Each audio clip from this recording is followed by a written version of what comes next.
সোনার যৌবন অঙ্গার হইল, সোনার যৌবন অঙ্গার হইল স্বামীর লাইগা রে। তখন বলতেছে ভাবি আপনার সোনার যৌবন অঙ্গার আপনি করিবেন না, আপনার এই যে বাবির ব্যথা আমার হাতে তুলছি, আপনি বাইকে যদি বাঁচাতে চান এই ব্যথাটা আপনার শরীরে যদি আমি সারিয়ে দেই তাহলে আমার বাই বাঁচে যাবে, আর আপনি বাঁচতেও পারেন মরতেও পারেন, তবে মরার সম্ভাবনা বেশি হয়েছে। এবার বউ ফাল দিয়ে ওঠে, আমি ওর সাথে বিয়ে বসে এই ব্যথা লেওয়ার লাগে। ও মনে মনে বলতেছে যে ভাইয়ের কাছে ওয়াদা যদি না দিতাম, তার লাভ দিয়ে উঠে চুলের মুঠো বাড়িয়ে ধরিয়ে, কথা বুঝতেছেন না? আমার ভাইয়ের আমার, মরণের সময় কেউ কারোর আপন হয় না, কেউ কারোর আপন হয় না। ওবাদান কেউ আপনার সঙ্গে যাবে না। এই জন্য কুলুমিন তৈয়বাতুন মা হারাম, আগে হালাল খাও, এরপরে আল্লাহর ইবাদত করে। এই জন্য ইবাদতটা আল্লাহর দরবারে কবুল হয়ে যাবে। আমি ছোট্ট একটা আপনাদের বাস্তব দৃষ্টান্ত দিব। আপনার 20 বছর 25 বছর আগে এই দেশে বাজার ইরিদান বনে নাই, তিল বুনছে, পাট বুনছে, কাউনি বাদান বুনছে, এরপরে আপনার আপনার ওই যে আমন ধান বুনছে, খেতে বৃষ্টি হয় না। আপনার দাদাই আমার দাদা, আমার বাবা আপনার বাবা, আমার চাচা আপনার চাচা মাঠের মধ্যে যাইয়া নফল নামাজ পড়িয়া এইরকম করে আল্লাহর কাছে হাত তুলে মোনাজাত করছে, রে আল্লাহ, আল্লাহ এই জমিনে যদি বৃষ্টি না দেয়, বৃষ্টি যদি না দেয় এই জমিনে ফসল হবে না, ফসল যদি না হয় আল্লাহ কি খাবো, কি খাইয়া তোমার ইবাদত করব? আপনারা বলুন আগের জামানা বৃষ্টি নামছে কি না? কথা কন। এখন আগের জামানার মানুষ দোয়া করছে, বৃষ্টি আল্লাহর দরবার থেকে বর্ষিত হয়েছে। আর এখন গত বছর দেখছি বাংলাদেশের হাফেজ কারি মাওলানা পীর বুজুর্গ পীর সাহেব দুই সাহেব সব সাহেব মিলিয়ে আল্লাহর কাছে দোয়া করছে, আল্লাহ বৃষ্টি নামাও। এর মানে হলো বাজান বৃষ্টি নামে নাই, দোয়া কবুল হয় নাই। আগেকার মানুষের দোয়া কবুল হয়েছে, এখনকার মানুষের দোয়া কবুল হয় নাই। বড় বড় পীর সাহেবের দোয়া কবুল হয় নাই। এর মানে হলো আপনার পীর সাহেবের মুরিদ খাইছে বাজান সুদ, খাইছে ঘুষ, ওই পীর সাহেব ওই ঘুষের টাকা সুদের টাকা ওই পীর সাহেবকে দিচ্ছে, ওই পীর সাহেব খাইছে গরু, খাইছে বরকি, খাইছে সবকিছু খাইয়ে পেটটা বাজান আপনার গোরস্থান বানাইছে, গরু বরকি। কথা কন। এক একটা পীর শালার পেট কি? আল্লাহ রসুল বলছে যে সুন্নত তরিকায় খাবার খাইলে, সুন্নত দিন তরিকায় যদি খাবার খাওয়া যায় আপনার বুকের চাইতে পেট কোনোদিন বড় হইতে পারে না। 1 নাম্বার খাবার, এক ভাগ খাবার, এক ভাগ খালি, এক ভাগ পানি। বাংলাদেশের যত বড় পেটওয়ালা বুড়িওয়ালা লোক আছে আমার কাছে দেন, 3 মাসের মধ্যে ওই শালার যদি পেট না কমাইছি। কতক্ষণ শালারা খায়া খায়া পেটটা গরু বরকি গরুস্থান বানাইছে। কোথায় কয় না পাবনি, স্ত্রী করে ভালো দেবো আমি আজকে। হয় সাদা তোর ওয়াজ করবো, এলাকা না ওয়াজ করলে অবসরদের কি হবে? খারাপ লাগতেছে নাকি? তবে হক কথা আমি বলবো, স্ত্রী করেই যাবো আজকে। আমার পক্ষে আছে, হ্যাঁ না উচিত কথা তো বলবে না। যে পীর সাহেবের কাছে স্ক্রিন টাচ মোবাইল আছে, ও যে আল্লাহর ওলি আমি বিশ্বাস করি না। ও ল্যাংটা ছবি দেখে, অনর্গল অনর্গল মেয়েদের ছবি আসতেছে, ছবি দেখতেছে, চোখে কিনা চেনা হচ্ছে ল্যাংটা ছবি। অর্থাৎ যে পীর সাহেবের কাছে টাচ মোবাইল আছে ও ল্যাংটা ছবি দেখো, পীরের নাতি না। কতক্ষণ তুই পীর সাহেব তোর কাছে ল্যাংটা ছবি, তোর কাছে টাচ মোবাইল মানে কি? কতক্ষণ না খেয়া? আরে সে আপনারা পার করবে যার ভরসা করতেছেন, ও ল্যাংটা ছবি দিয়ে দিনের মধ্যে 32 বার জিনা করতেছে। কোথায় কয় না বাবু?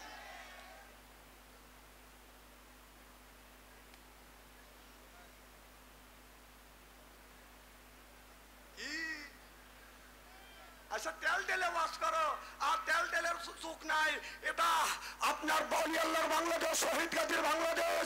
আল্লাহর অলিরা জমিনের মুখে এসে বুকের তাজা রক্ত বুলেঙ্কিত করে দিয়ে এরপরে ইসলামের মাথাকে উড্ডিং করেছে। শুনলে বলুন ঠিক কিনা? সেই দেশে আর ভণ্ডামি চলবে না। পীরগিরি করে খাও, পীরের আবাদগিরি করে খাও, মুরিদ করে খাও, কিন্তু ঠিক মতো মুরিদ করে খাও। তোরা তো টাচ মোবাইল কে? তার মানে হলো তুই ল্যাংটা ছবি দেখিস, বিশ্বাস যদি না হয় এখনই তো টানিয়ে নিয়ে যাবো তোর ওর কাছে। কতক্ষণ? সারা বাংলাদেশ ঘুরে আমার টাচ মোবাইল লাগে না, তোর টাচ মোবাইল লাগে মানে কি? তুই দেশের কি করিস? দেশে যে অন্যায় অত্যাচার হচ্ছে তার লাগে তো প্রতিবাদও একটাবার করিস না।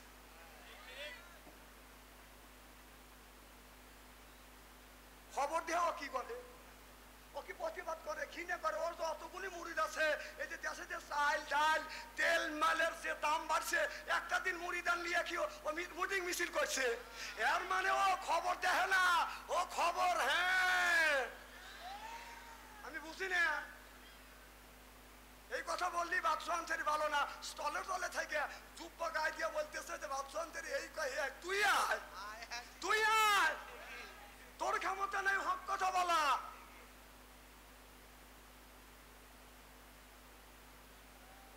ঠিক আছে তো? নারে তাকবীর। আজ নামাজ নষ্ট করবার জন্য ষড়যন্ত্র হচ্ছে। আমার ভাইয়ের আমার আজান যখন দেয় পুরুষ মানুষ বাজান নামাজে যায়, বাজান জামাতের সাথে নামাজ আদায় করে। সুবহানাল্লাহ বললেন না?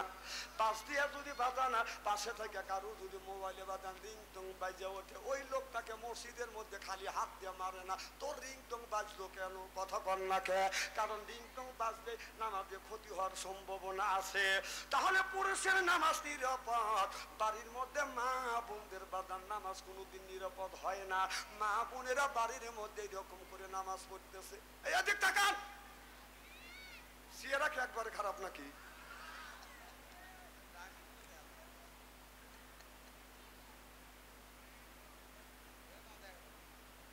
কি যেন বলতেছিলাম?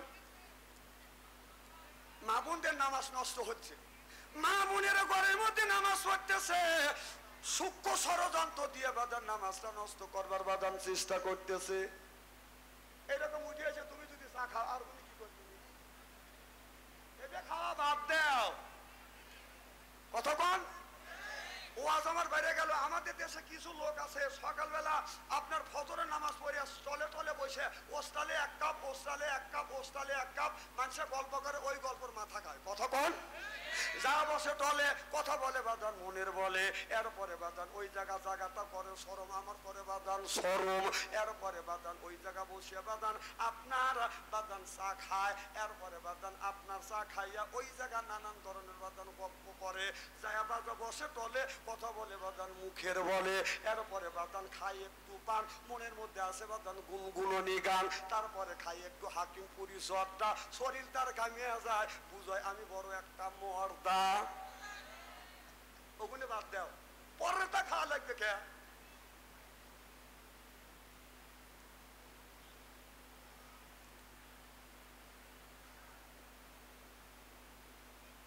আমি কাউরে খাতর করে ওয়াজ করতেছি না, আমি কোরআন হাদিস বর্তমান প্রেক্ষাপট মিলে কথা বলি আপনাদের বাঁচানোর জন্য।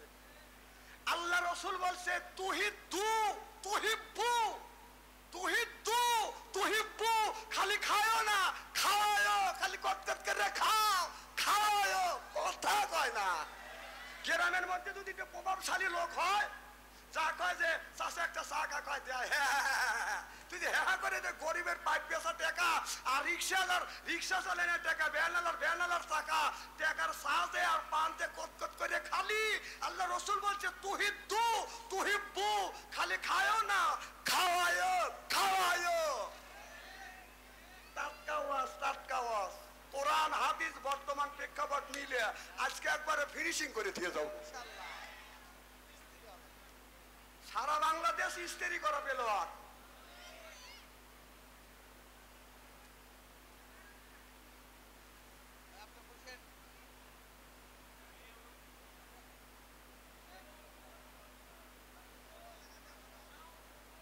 বসবে নারে তাকবীর, আল কোরআনের আলো, নারে তাকবীর। আমার ভাইরা আমার এদিক তাকান। তাহলে আকিমুস সালাহ, নামাজ কায়েম করো, ওয়াতু যাকাত আদায় করো, কুতিবা আলাইকুমুস সিয়াম, রমজান মাস আসলে রোজা রাখো। এ কথা কার? এই নামাজটা নষ্ট করবার জন্য বাদান ষড়যন্ত্র হচ্ছে। কিভাবে নামাজ নষ্ট করতেছে? পুরুষের নামাজটা বাদা নিরাপত্তা নিয়ে বাদা নামাজ পড়ে, মহিলাদের নামাজ বাদা নিরাপত্তা নাই। মা বোনেরা এইরকম করে বাদান নামাজ পড়তেছে, আল্লাহু আকবার, এদিক তাকান, আল্লাহু আকবার বলে যখন উল্লো দিছে ইহদিনাস সিরাতাল মুস্তাকিম, ঘরের মধ্যে থেকে, ছেলের মোবাইলের মধ্যে থেকে, বেতার বড় টিভির মধ্যে থেকে গানের আওয়াজ বাজান বেশি আসছে। রূপে আমারা গুঞ্জলে, কান গেল তোর গানের তালে, নামাজ গেল তোর রসা তলে, আল্লাহর কোরআন কি যে বলে, একবার তুলে নে না কোলে। সুবহানাল্লাহ বললেন না? তাহলে নামাজটা নষ্ট করবার জন্য সূক্ষ্মভাবে বাদান ষড়যন্ত্র হচ্ছে। চিন্তা করে দেখুন, এই নামাজটা যদি সহি বাদান করতে চান, আপনার নামাজের সময় বাড়ির টিভি বাদান বন্ধ করা যাবে না, ছেলেদের মোবাইলের গান চালান যাবে না। চিল্লাইয়ে বলুন ঠিক কিনে? আলো কি জামানা, কোরআন হাদিস থেকে না বুঝাইলে বুঝাছে না। পিতা মাতার পেটে বাদ নাই, ছেলে প্রেমের দিওয়ানা, মোবাইল ছাড়া চলে না। মায়ে বলে রব্বানা, বাবাই বলে সালাম না, বাইরে গেল যন্ত্রণা, চিল্লা কোন ঠিক কিনে? এক একটা ছেলে আর মেয়ে মোবাইলে প্রেম আর ভালোবাসা করতে করতে প্রেমের সেঞ্চুরি করছে। এই যে শক্তপুর, পান্নাথপুর, ইসলামপুর গ্রামের মধ্যে যদি 50টা যুবক যুবতী থাকে, তাদের হাতে যদি স্ক্রিন টাচ মোবাইল থাকে, রাত 12টার পরে আপনি ফেসবুকের মধ্যে ঢোকেন, মেসেঞ্জারের ভিতরে ঢুকে থাকেন, যদি 50টা যুবক যুবতী থাকে, তার 45টা রাত 12টার পরে লাইনে আছে। ওরা কি করতেছে? তাহাজ্জুদ নামাজ পড়তেছে। কথাই খারাপ বলতেছি। আল্লাহ বলছে কু আনফুসিকুম ওয়া আহলিকুম নারা, নিচে বাঁচো তোমার করতে পারেন, তাহলে আপনার মেয়ের জীবনে সুখ আর শান্তি আসবে, দুনিয়ার শান্তি। মরে গেলে ওই মেয়েটা হয়ে যাবে জান্নাতি। সুবহানাল্লাহ বললেন না? আর আমাদের ছেলে মেয়েদের কোন বাদান চতুর্দিকে বাদান জমজম জমজম করতেছে, হাঁটতে জমজম, পায়ে জমজম, সিনা কম করতেছে, আরো অর্থে বদন তেরা মেয়েরা হেলে ডুলে চলতেছে। যেরকম ঠিক কিনে? এই মেয়েরা যদি দেখবা জানায় না, সাজারও কত বড় ভাই না, বলে আমার মতো আর কোনোদিন বাদান হয় না, বোরখা ছেড়ে তো চলে না, পেট খালি পিঠে খালি। হিসাব করে দেখলাম ওই মেয়েটা অরিজিনাল শয়তানের শালি। তাছাড়া যুবকেরা দিবে কেন হাতে তালি? চেনে না অলি গলি। শুনলে বলুন ঠিক কিনে? যেমন ডিজিটাল থাকে থাকে ওয়াজ ডিজিটালও লাগান লাগে, তাই না? কি কও?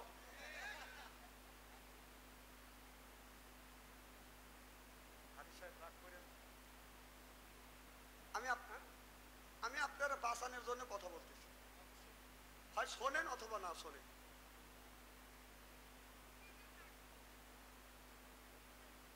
যারা জ্ঞানী গুণী শিক্ষিত, তারা চিন্তা করতেছে না, বাদশাহ যেটা বলতেছে পয়েন্টের কথা, এই কথা তো সব হুজুর কয় না। হুজুর এসে টেলে ওয়াজ করে, তাদের টেলে ওয়াজের স্বাদ মিটিয়ে দিবে মরিয়ালে। তুইও যাস আর আমিও যাবো। আমার ভাইয়েরা আমার আসো, আর থেকে বলি রাসূলুল্লাহ, ইয়া হাবিবাল্লাহ, ওই মেয়েটাকে বিয়ে করবো যেই মেয়ের ভিতরে 4টে গুণ আছে। 4টে গুণের মধ্যে যদি 3টে গুণ থাকে, মেয়েটাকে বিয়ে করবো না। 4টে গুণ পরিপূর্ণ থাকলে আমি ওই মেয়েটাকে বিয়ে করবো। সুবহানাল্লাহ বললেন না? আল্লাহ নবী, বিশ্ব নবী, আমার দয়ার নবী, মায়ার নবী চলে গেলে হুরে মাদিনার কাছে। হুরে মাদিনার কাছে দেখে বলতে তো, হুরে মাদিনা আসো, তোমাকে বিয়ে করবে যদি তোমার ভিতরে 4টে গুণ থাকে। 4টে গুণে যদি গুণান্বিত হয়, 4টে গুণের মধ্যে যদি 3টে গুণ থাকে, একটা গুণ যদি কম হয়, তোমাদের বিয়ে করবে না। এবার মেয়েটা বলে, ইয়া রাসূলুল্লাহ, ইয়া হাবিবাল্লাহ, বলেন গো নবীজি, এই গুণটা আমার মধ্যে আছে কিনা?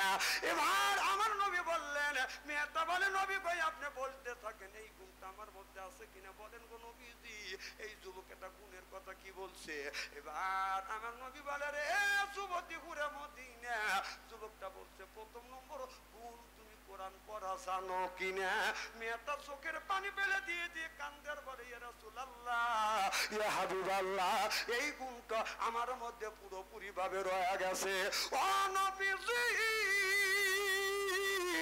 সকাল বেলা ফজর নামাজ পড়িয়া কোরআন তেলাওয়াত না করিয়া কোনদিন বিছানায় আমি ঘুমাতে যাই না।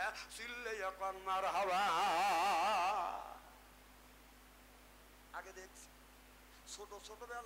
ছোটবেলা দেখছি রাস্তা দিয়ে বাজান হেঁটে গেলে প্রত্যেকটা বাড়ির বাজান আপনার ভিতর থেকে কোরআন তেলাওয়াতের আওয়াজ আসছে, আপনার দরজার থেকে কোরআন তেলাওয়াতের আওয়াজ বাজান বসে আসছে। আর এখন রাস্তা দিয়ে হেঁটে গেলে বাজান কোরআন তেলাওয়াতের আওয়াজ শোনা যায় না, গানের আওয়াজ শোনা যায়। কথা বুঝতেছেন না? তুই তো আজ ভুলেই গেছিস বাবা, তুই তো আজ ভুলেই গেছিস মল্লিকাদের না। সেই এখন কমতে পড়ে বধু বেশে দূরের গায়ে যায়। সেদিন গেছে সেদিন কি আর ফিরিয়ে পাওয়া যায়? অমিয়ার অত্যাচারে কোরআন পড়া দেয়, এখনো প্রতিবাদ করতে হয়। তুই তো আজ ভুলেই গেছিস তুই তো আজ ভুলেই গেছিস আল্লাহ নবীর নাম রে, আল্লাহ নবীর নাম। নবী আমার মদিনাতে আছে শুয়ে, কে করে তার কাম? হারমোনিয়াম আর বাজাস না, ইবলিস দিছে পাম। তুমি কইর না পাম মোল্লাগারে বাইরে গেছে দাম, এখনো সময় আছে। মুখে লাও আল্লাহ নবীর নাম রে, আল্লাহ নবীর নাম। চিল্লা কোন ঠিক কিনে একের ওয়াজ।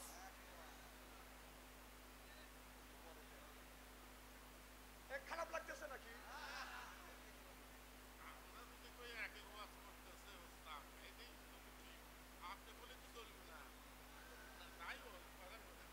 আদিশা বুঝে হারে নাই, আগেকার মানুষ তো কথা বুঝতেছেন না। মারহাবা একটু জোরে কর।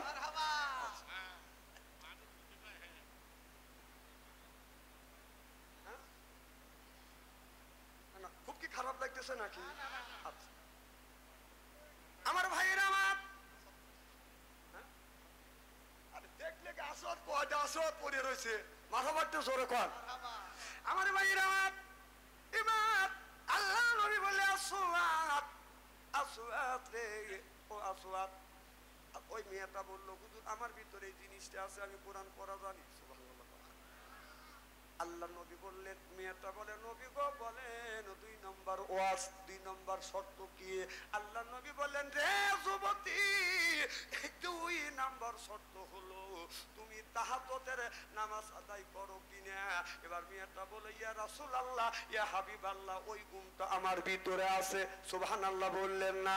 রাত ইশানা নামাজ পড়, আমি অমনি ঘুমিয়ে পড়ি। রাত যখন 12টা হয়, 12টার পরে আমি 12টার পরে ঘুম থেকে উঠিয়া তাহাজ্জুদ নামাজ পড়িয়া আমি 3টা আয়াত হলো 5টা আয়াত হলো আল্লাহ কোরআন না পড়ে বিছানায় ঘুমাতে যাই না। চিল্লাইয়া কোন মারহাবা।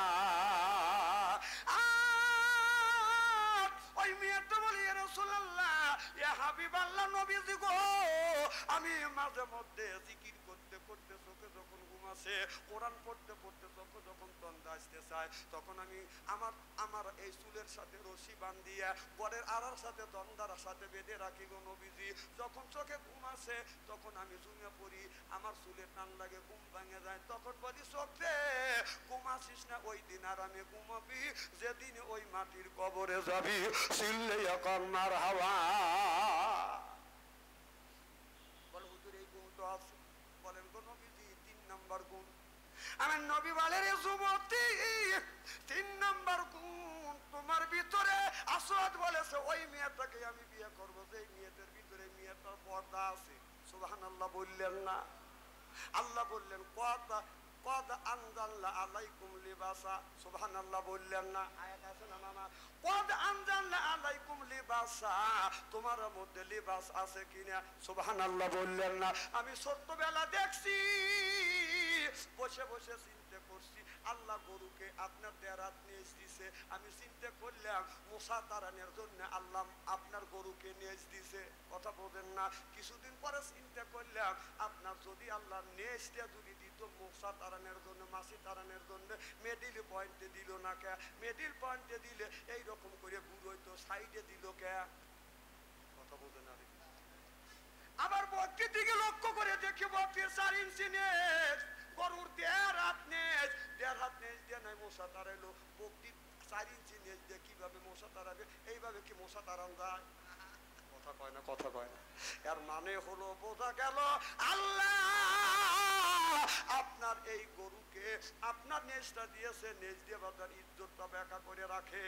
আর বকরি যদি 4 ইঞ্চি নেজও হয়, নেজটা দিয়ে বাদানা ইজ্জতটা ঢাইকে রাখে। আর কুকুরের 1.5 হাত নেজ এইরকম করে বাদান বেকাইয়ে পিঠের সাথে গোঠা রাখে, আর রাস্তা দিয়ে যায় পাবলিক দিয়ে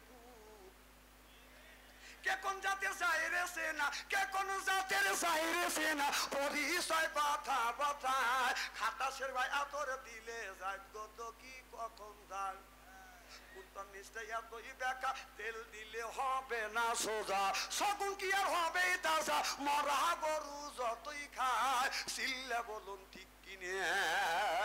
আল্লাহ কুকুরকে ছোটবেলা এইটাই দিয়েছে বাজার, কথা কন্যাকে আমার বাইরে আমার আল্লামা মামুনুল হক আমাদের বিগত সরকার প্রধানমন্ত্রী হাসিনাকে বলছিল তোমার বাবার জন্য মূর্তি না বানাইয়া 400 কোটি টাকা দিয়া মূর্তি না বানাইয়া যদি তোমার বাবার জন্য জায়গায় জায়গায় তুমি মসজিদ আর মক্তব তৈরি করে দিতে, তোমার আব্বা মৃত্যুর আগ পর্যন্ত কিয়ামতের আগ পর্যন্ত কবরে বসে বসে সওয়াব পাইতো। সুবহানাল্লাহ বললেন না?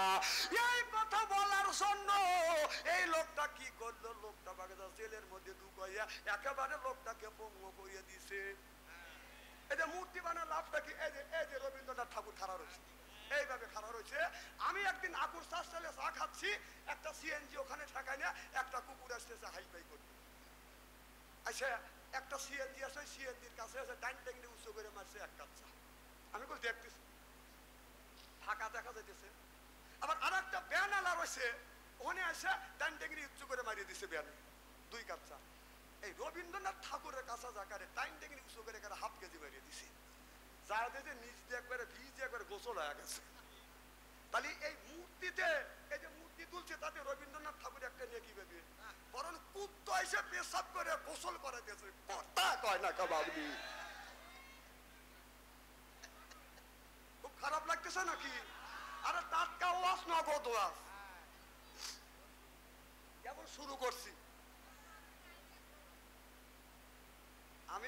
আমাকে বলার জন্য আনা হয়েছে, আমি বলবো কেউ মাইন্ড করবে না, আপনি কিছু বললেই মাইন্ড করবে। আমার ভাইয়েরা খুব খারাপ লাগতেছে নাকি? এবার মিয়াটাকে বলল তোমার লিবাস আছে কিনা, মিয়াটা ডেকে বলে ইয়া রাসূলুল্লাহ ইয়া হাবিবাল্লাহ, আমি রাস্তা দিয়ে যখন যাই গো নবীজি আমার হাতে থাকে মোজা, পায়ে থাকে মোজা, এরপরে বাদান রাস্তা দিয়ে হাইটে গেলে মানুষ আমারে দেখলে খালা আম্মা ফুপু আম্মা বলে, কেউ আমার চাচি আম্মা বলে না। আর আমাদের দেশের মেয়েরা বোরখা পরে টাইট, পিছন থেকে রাস্তা দিয়ে যায়, যুবকেরা করে বাদান ফাইর, যুবকেরা মেয়েরা এমন ধরনের বাদান বোরখা পরে, এই বোরখা পরিয়া মানুষটাকে বাদান আরো আকৃষ্ট করে। যুবকেরা রাস্তা দিয়ে যায়, মোবাইল মেয়েদের কাছে যায়, পায় মোবাইল নম্বর দেও, মোবাইল নম্বর দেও, উত্তর মতো বেউ করে রাস্তা দিয়ে যায়, কথা কন। তুমি যে মেয়েটার কাছে যে মোবাইল নাম্বার চাইলে, ওই মেয়েটা যদি তোমার বোন হইতো তুমি কি চাইতে? তুমি যদি তোমার মেয়ের কাছে, তুমি যদি অন্য মেয়ের কাছে মোবাইল নাম্বার চাও, জেনে রাখো যুবক, লেখে রাখো, আর একটা যুবক তোমার বোনের কাছে আসে মোবাইল নাম্বার চাইছে, কথা কন। আজকাল যুবকেরা প্রেম আর ভালোবাসা করতে করতে প্রেমের সেঞ্চুরি করছে। এক একটা যুবক মোবাইলের মধ্যে প্রেম করতে করতে প্রেমের সেঞ্চুরি করছে। বিয়ে করছে, প্রেম করছে 8টা, বিয়ে করছে ওটা দিয়ে হচ্ছে 9টা। বাসর ঘরে যা ভাবতে জানি শরীর জিনিসই পাইছি, বাসর ঘরে যা গান গাইতেছে, আমি ঠকি নাই, আমি ঠকি নাই,